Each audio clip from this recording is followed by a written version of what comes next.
Saudara-saudara, saya akan melaporkan saat ini tentang kinerja dari penanggulangan COVID-19 ini pada sisi data di bidang kesehatan. Sampai dengan hari ini spesimen yang telah kita periksa sebanyak 202.936 spesimen. Ini termasuk spesimen yang sudah kita periksa dengan real-time PCR maupun yang dengan metode tes cepat molekuler. Di pemeriksaan itu kita akan mendapatkan kenaikan pasien konfirmasi COVID-19. Ada kenaikan sebanyak 486 orang sehingga menjadi 18.496 orang. Sembuh meningkat 143 orang sehingga menjadi 4.467 orang. Kasus meninggal naik 30 orang sehingga menjadi 1.221 orang. Sudah 390 kabupaten kota di 34 provinsi yang terdata. Hari ini kasus orang dalam pemantauan yang masih kita pantau adalah sebanyak 45.300 orang.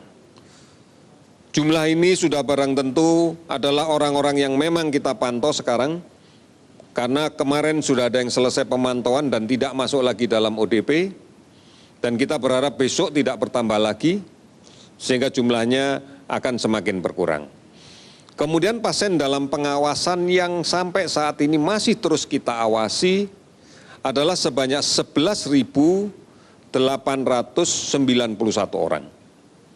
Kita berharap bahwa segera kita bisa selesaikan pemeriksaan laboratorium untuk memastikan pada kelompok pasien dalam pengawasan, sehingga kita bisa memastikan apakah ini memang betul konfirmasi COVID-19 positif atau bukan.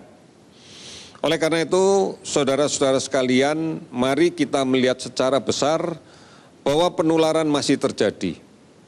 Kita berharap dengan kepatuhan kita terhadap segala anjuran pemerintah yang terkait dengan pengendalian COVID-19 ini, atau kesungguhan kita untuk menjalankan era normal yang baru, maka angka ini akan bisa kita tekan, bisa kita turunkan untuk kemudian menjadi hilang.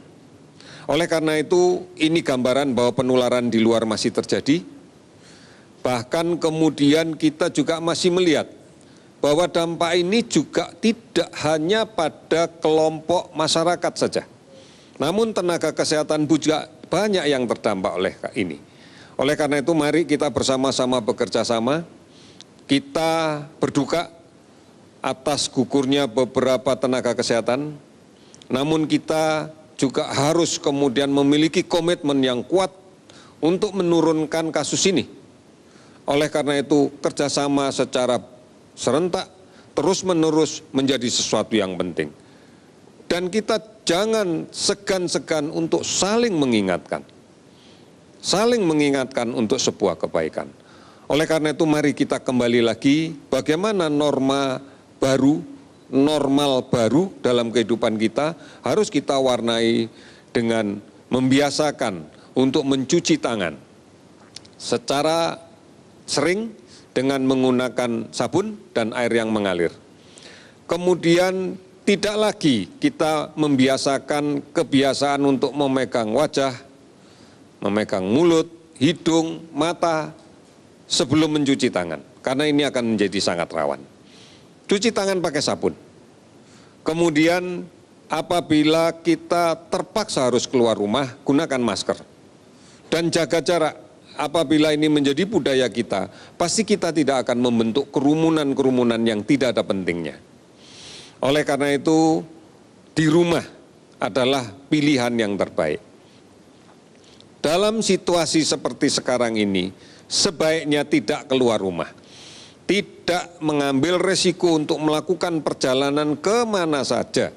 Karena kita tidak pernah tahu siapa yang ada di sekitar kita yang bawa penyakit. Oleh karena itu jangan bepergian. Kita tidak tahu siapa yang berada di luar yang sakit. Dan kita kadang-kadang tidak bisa menghindar pada situasi yang mengharuskan kita sulit menjaga jarak.